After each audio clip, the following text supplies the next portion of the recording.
afternoon, and thank you for joining us for today's virtual media briefing about COVID-19 in London and Middlesex County. We're happy to have you along, and also happy to be joined today, as usual, by the Mayor of London, Ed Holder, and the Medical Officer of Health of the Middlesex-London Health Unit, Dr. Chris Mackie. Welcome to the media in attendance this afternoon, and thank you to those who've already submitted questions. If you have not yet submitted your questions and you'd like to do so, just click on the question icon here on Microsoft Teams. If you could please indicate your name as well as your media outlet and who your question is directed to. And finally, a welcome this afternoon to those tuning in on Rogers Television, the Rogers Facebook page and YouTube channel, as well as listeners on Global News Radio, AM 980 CFPL, and those tuning in on the CTV London News website. Let's get to our opening statements this afternoon, and we'll start with Mayor Ed Holder. Mayor Holder. Well, thank you, Dan, and good afternoon, everyone. Let me start on behalf of Council by wishing all people of Jewish faith here in London and around the world a very happy Hanukkah. The Festival of Lights begins at sundown tonight and ends next Friday. As with every other holiday and special occasion this year, we hope you celebrate safely and avoid the traditional gatherings that many would associate with Hanukkah. But even still, please accept our best wishes for a peaceful, loving, and joyful 8 days of reflection and celebration. It sure is nice to have some things to be joyful and celebrate about. Of course, there's no cause for celebration, though, where our COVID case counts are concerned. We're seemingly setting new records on a near daily basis in London Middlesex recently, after having done so exceptionally well for so many months. What I'll say and what I'd like to stress is this.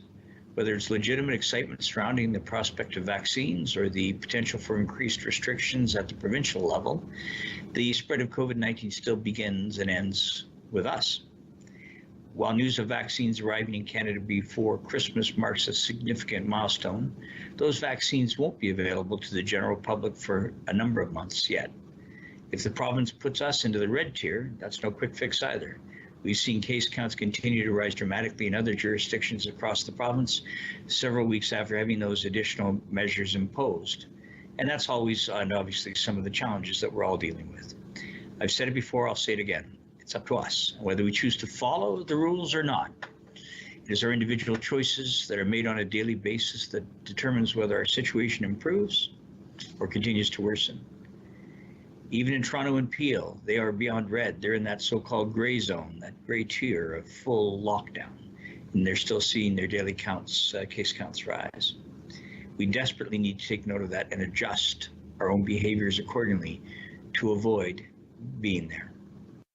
So, avoid getting together with friends or family members that don't live in your home. We've said it many times. Wear a mask. We say that many times. Avoid large crowds. Wash your hands frequently. Download the COVID Alert app. Do all these things. Make it a safe and a better holiday for everyone whom you love and everyone that you surround yourself with. There are things that we've just mentioned that work. They've been proven to work time and time again. No matter what happens from here, if we don't do these things or if we refuse to do these things, we'll continue seeing our case counts rise and our healthcare capacity lessen. And we would be the worst for that. So take care as we work towards the countdown towards the holiday season. And certainly on behalf of London City Council, we wish you our very, very best. Dr. Mackie, please. Thank you very much, Mr. Mayor. The mayor is correct. We've hit a new record today. With 52 cases being reported today, we are at twice the peak of the first wave. Twice as many cases as we had on the biggest day out of wave one back in April. This is a concerning milestone, and it means that once again we're entering into a new level of risk in our community. And I think what's most important for all of us to remember right now, and the message that I'd really like to send to our community, the steps that you take to protect yourself will also protect others. This isn't just about your health. You may be young and healthy, you may be at low risk, but if you can protect yourself, you're also going to help stop the spread to others who are at higher risk. And unfortunately, with new deaths happening almost every day, 14 with the UH outbreak alone. We are seeing the worst possible outcomes in some of our cases of COVID in this area. So please protect yourself, protect others, protect your community. We can do this. We've done it before, and the end is in sight. We don't have to keep doing it forever.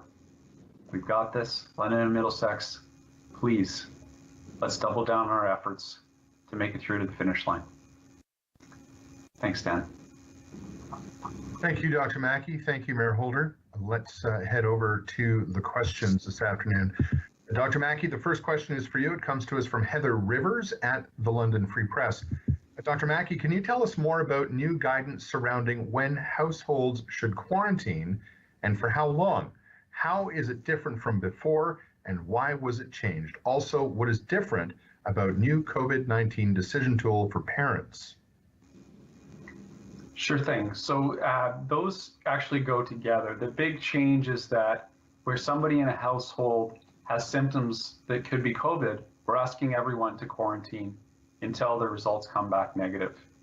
In the past, we haven't had to isolate everybody in that household, but because the rates are increasing dramatically and this intervention has been proven to be effective in other jurisdictions, when you've got someone in your household with symptoms of COVID, please get them tested right away and everyone stay isolated until they have that test result back. The lineups for people that have symptoms are much lower right now. All you've got to do is call at 9 o'clock in the morning to get an appointment at the COVID testing lm.ca website. All the information you need is there. And the turnaround time for those lab results is mostly within 24 hours and in almost all cases within 48 hours. So it shouldn't really put your family out too much. If you have someone positive or someone with symptoms in your household, please isolate until they're positive. Until they're negative. Thanks, Heather. Thank you, Dr. Mackie. Let's go to our next question. It comes from Rita Ismail at CTV News London. Dr. Mackie, Rita asks, are there employees, either contracted out or medical employees, that are working at various hospitals in the region? If so, do you have concern that the cases could spread? Yeah, one of the things that we did back in November when we first identified the outbreak at University Hospital is give direction to the hospital to limit any staff who are working in multiple facilities, even multiple wards, to those that are only absolutely essential. You can imagine that because of the nature of specialized care, there are in some cases specific individuals who must work in more than one location in order to meet demands of the community. But the hospitals have limited that to only what's absolutely essential. And that's true even within the hospital, so that staff are really designated for one ward now. Again, unless absolutely necessary, they won't be working on multiple wards. We've also given that same advice to healthcare providers across the region, certainly within the London Health Sciences Centre staff as well. So as much as possible, that is being limited.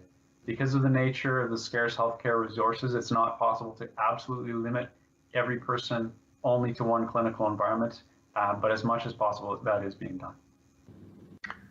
Thank you, Dr. Mackie. We've got a couple of questions that have come in from Jennifer Beeman at the London Free Press. Jennifer asks, what is driving the most recent surge in cases?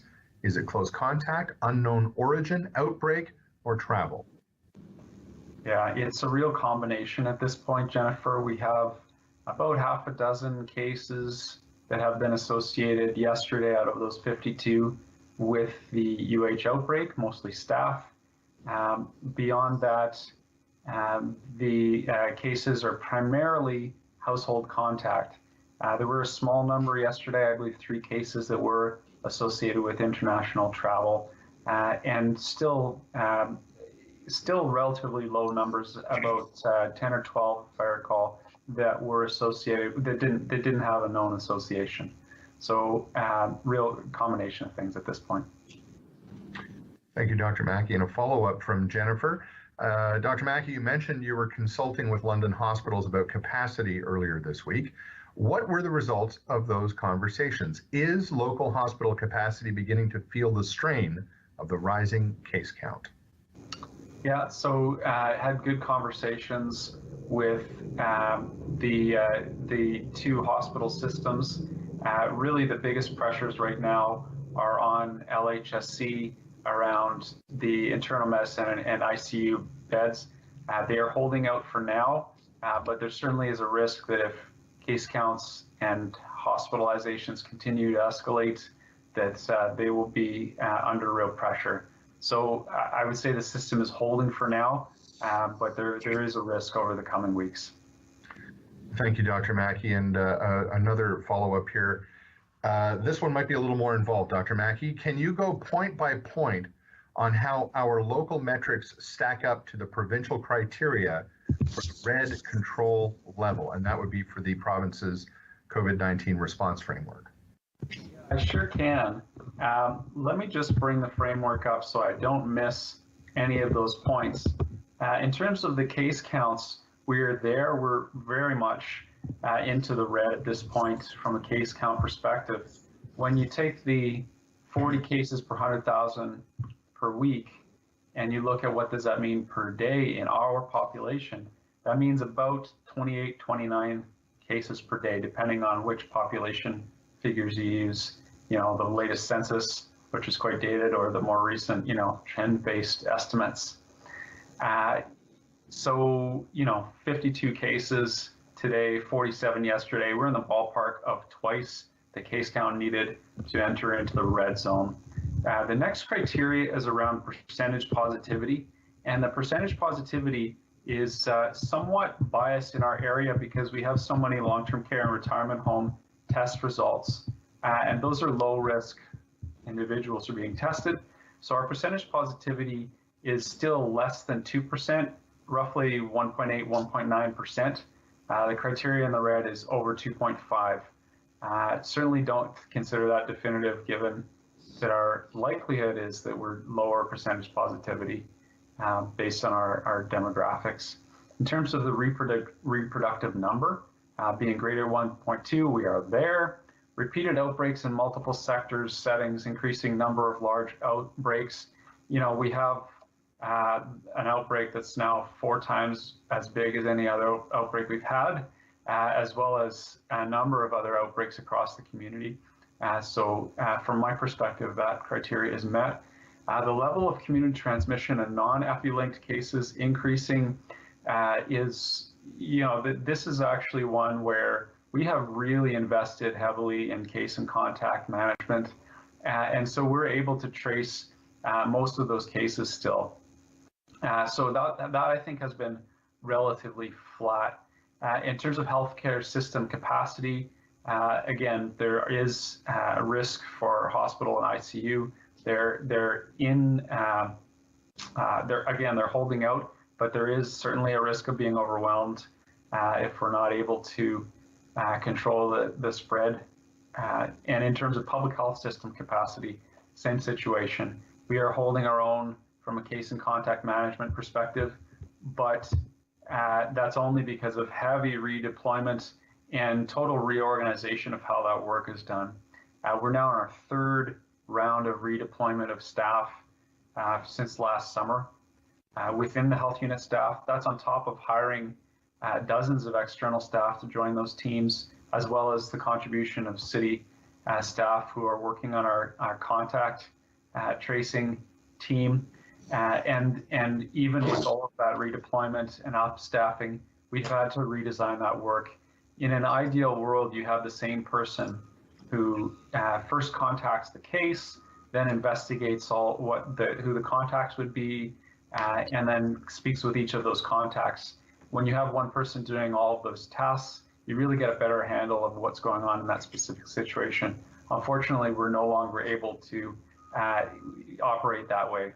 We've had to move to more of like an industrial model where those tasks are broken down, and the skilled, experienced case management staff are doing that initial contact and investigation, and then the follow-up both with the case and with the contacts is conducted by other staff.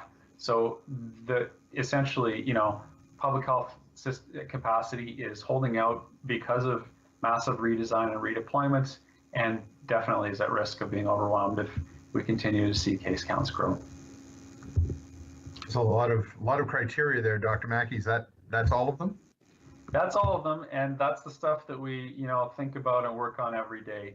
So earlier this week, we certainly were talking about the possibility of moving into red on Monday. The decision would be tomorrow, announcement tomorrow with implementation Monday. I think with the continuing new high record case counts, that's becoming more and more likely. Okay, and again, just for clarity for folks joining us, the decision would be coming from the cabinet at the provincial level. So we will be awaiting that news as well, which we expect to hear about tomorrow. Jen, I know you've got a couple of other questions in here, but I'm going to move ahead because we do have a lot in the hopper. We're going to go down to a question from Kate Dubinsky at CBC London. This is a question for Mayor Holder. Mayor Holder, Kate would like to know about some information in a report that is going to the Board of Health tonight. Data shows that just over 30% of people who tested positive for COVID in London identified as visible minorities. But visible minorities make up only 17% of the region's general population. How concerning is this statistic to you, and what do you think can be done? I think it's particularly concerning. Excuse me, Kate. I think it's particularly concerning because from our standpoint, regardless of where those numbers come from, it's troubling.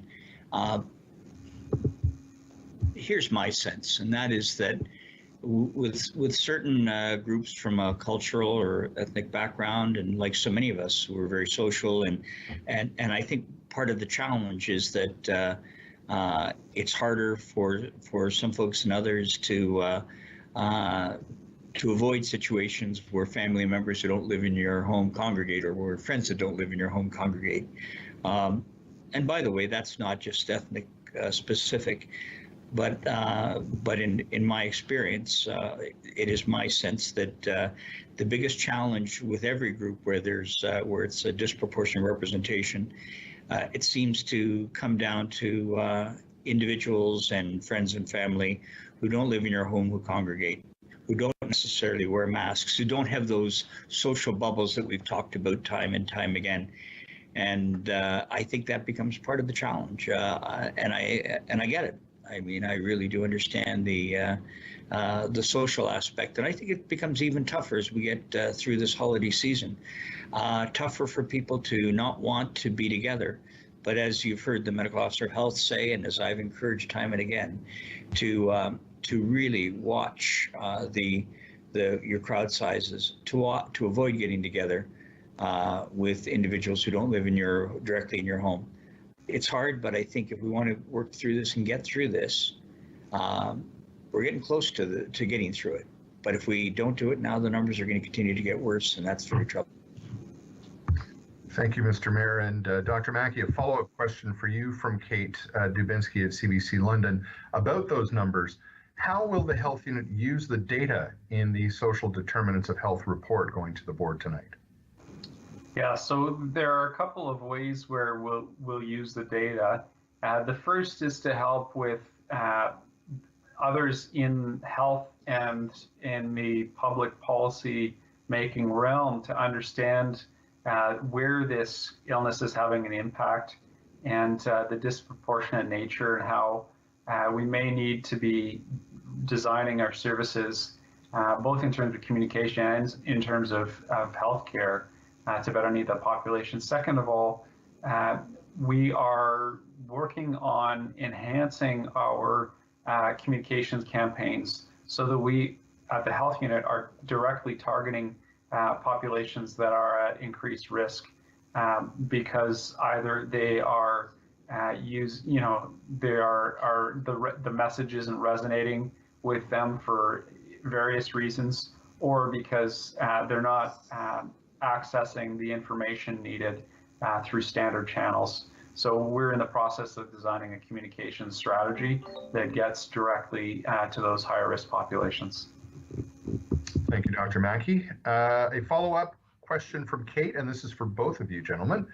As you've said, we're at twice the number of cases as we had at the peak of the first wave. How likely is it that we will be going to red or even gray by next week? Dr. Mackie, do you want to answer that first, and then Mayor Holder? Sure. I mean, this is definitely a cabinet decision. There are multiple criteria, so it's impossible to say from this perspective exactly how likely. I can tell you that our last couple of days case counts have made it, somewhat more likely, and that the province is very much aware of what is happening in our local data. But it is a cabinet decision, and I can imagine that there are others who would take different perspectives. So it's not something that we can know for sure at this point. Mayor Holder, would you like to add any comment? I think Dr. Mackie's comments are fair. I would add that from the standpoint of whether we go into red or ultimately gray lockdown, that will be a decision by the province. And what I do know from everything that I have heard is that they're informed through the provincial medical officer of health as well to take their guidance and information.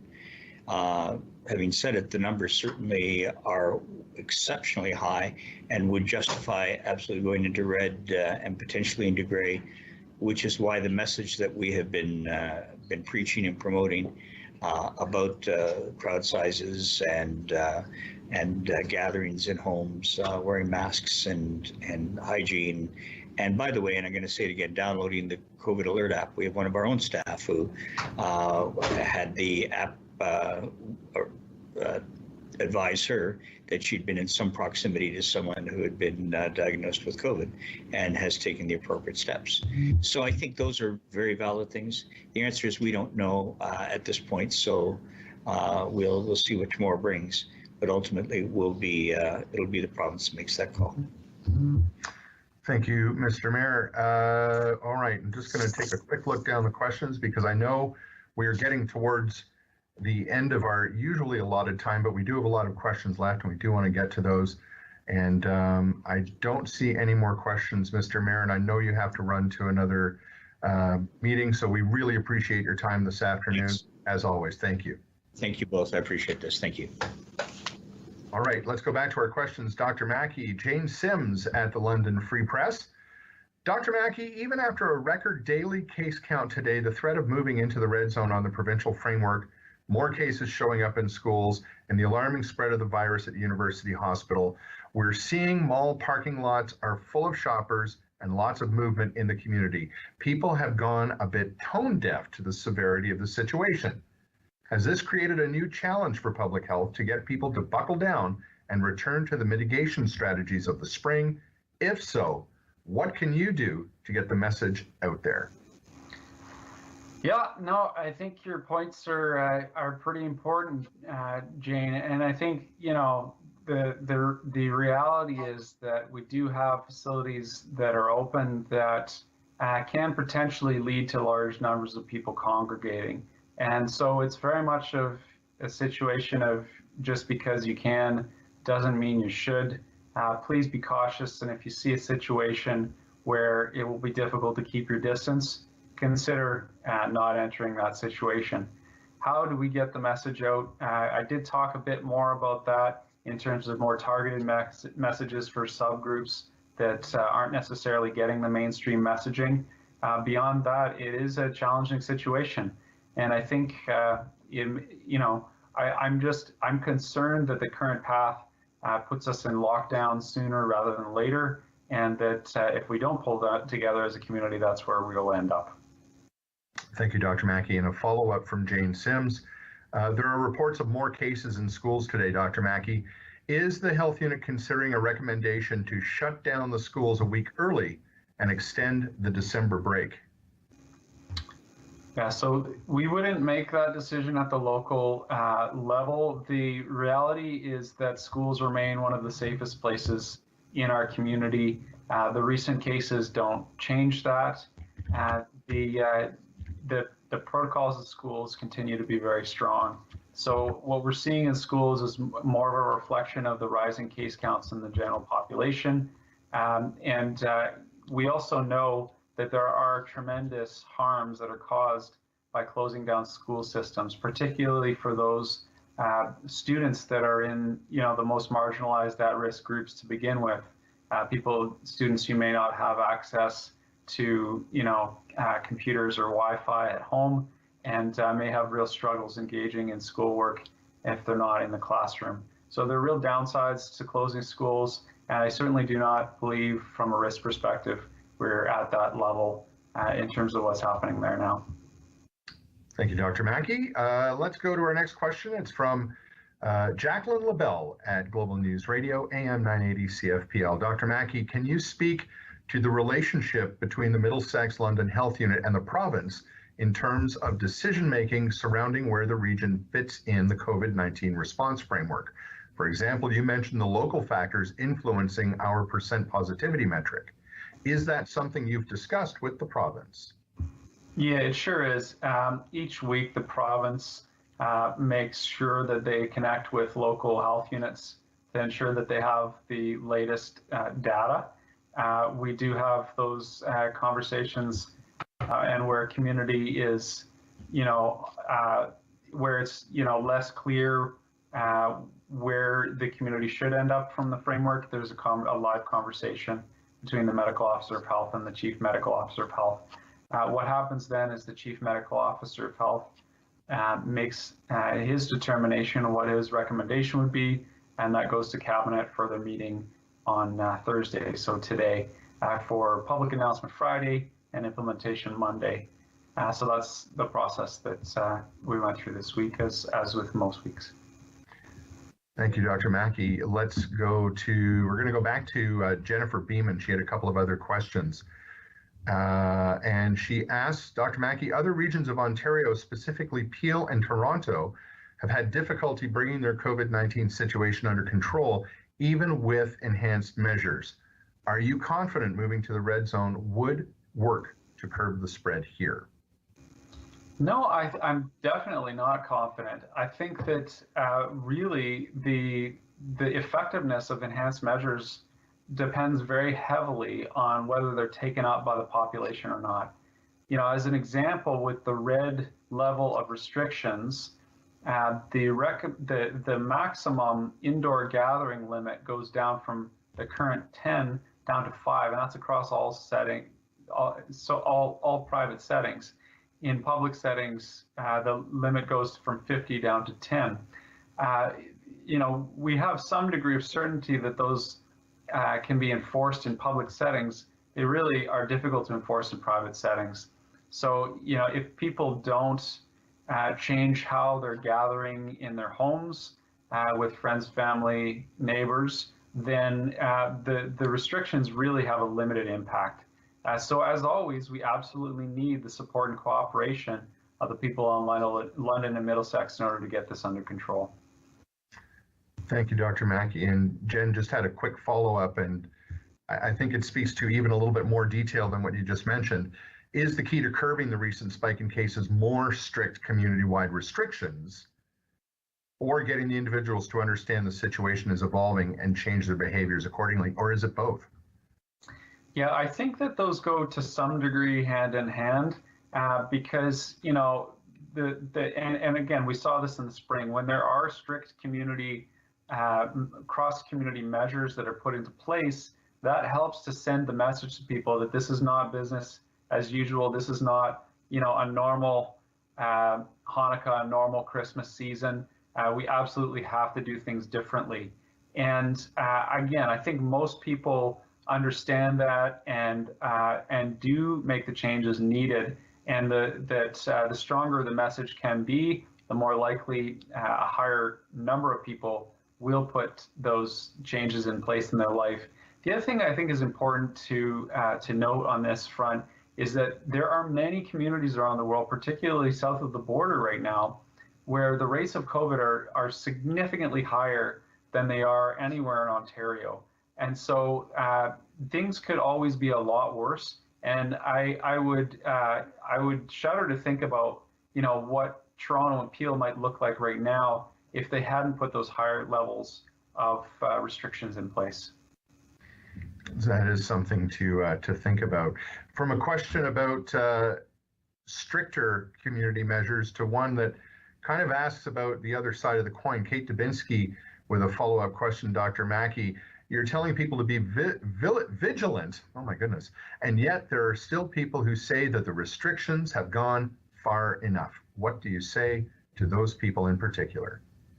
Well, I mean, my job as the medical officer of health is to offer public health advice to protect people as much as possible. We, as always, have the three goals in mind in pandemic response, and those are prevent deaths, avoid significant health impacts beyond deaths, and then to try and keep society functioning as much as possible.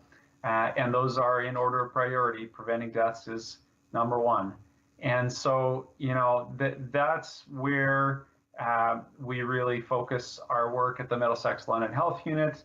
And I understand that others are going to take different perspectives on how to weight, those three objectives. I understand, again, people will have different perspectives.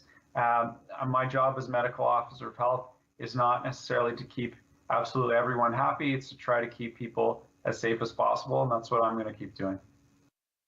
Thank you, Dr. Mackie. We do have one more question from Steve Young, and it picks up on a theme we had a little bit earlier about closing schools early for the December break.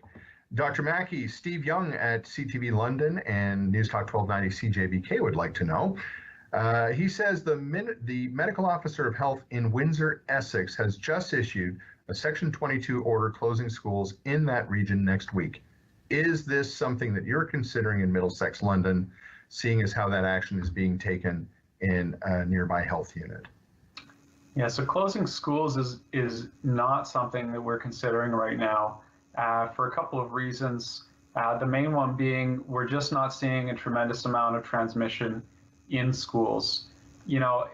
If I think over the last 2 weeks of record breaking, we've had 5 of the last 10 days where we've broken our previous record of the case counts. So, in the range of 300 cases over the last couple of weeks, only about 4 or 5 of those have been linked with potential transmission in school. It's really not our driver what's happening in our community. It's really more of a reflection of what is already happening in the community, spilling over into schools. Schools are safe, and they're actually safer than the alternative. Windsor is a different situation. They have, as high as our rates are, the rates of spread in Windsor and of cases acquired in schools are several fold higher, likely 2 to 3 times from the data that I looked at earlier this week. And so could understand why the medical officer of health in Windsor would make a different decision. Thank you very much for that answer, Dr. Mackie. And that brings us to the end of our questions for this afternoon. We thank you for all of the questions. We know that there's a lot of questions happening right now with regards to what may or may not happen tomorrow afternoon. So we're glad to take those questions, and we will keep you informed. A big thanks again to Mayor Ed Holder for joining us this afternoon, and to Dr. Chris Mackie. Between now and our next virtual media briefing next Monday afternoon, we wish you a great rest of the afternoon and a great weekend. So long.